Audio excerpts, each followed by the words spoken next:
નિત નવી નવી યોજનાઓ આપણે મૂકતા જઈએ છીએ. અમને કહેતા ગૌરવ થાય છે કે મંદિર તો બને છે, કામ ચાલુ છે, રોજના 300 થી 350 માણસો કામ કરી રહ્યા છે. ડિસેમ્બર 2027 માતાજીનો પ્રાણ પ્રતિષ્ઠા મહોત્સવ ઉજવવા જઈ રહ્યા છીએ અને છતાં પણ પૈસાની ખૂબ જરૂર છે.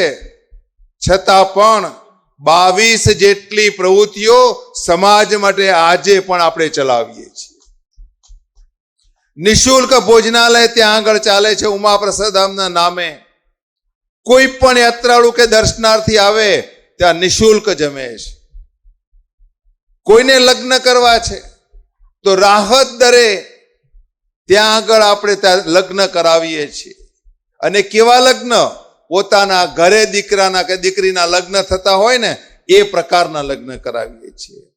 એવું એને સહેજે પણ ફીલ ન થવું જોઈએ કે હું ગરીબ છું એટલા માટે મારે અહીંયા લગ્ન કરવા પડે છે. એવું નહીં, માના સાનિધ્યમાં લગ્ન કરવા છે એટલા માટે મારે દીકરીને દીકરાને હું લઈને અહીંયા લગ્ન કરવા આવ્યો છું. આ ભાવના સાથે મિત્રો સંસ્થા કામ કરે છે. તમને એમ લાગે કે આવા કાર્યોની અંદર પણ મારે જોડાવું છે, મારે દાન નથી આપવું. મિત્રો એક વાતને મગજમાં લઈ લઈએ કે વિશ્વ ઉમિયા ધામ દાન દાન દાન કરીને દાન મેળવતું નથી, પરંતુ સમાજના દરેક પરિવારને કોઈ પણ ભોગે માં ઉમિયાના મંદિરના નિર્માણમાં એને જોડવો છે એટલા માટે દાનની ચર્ચાઓ થાય છે.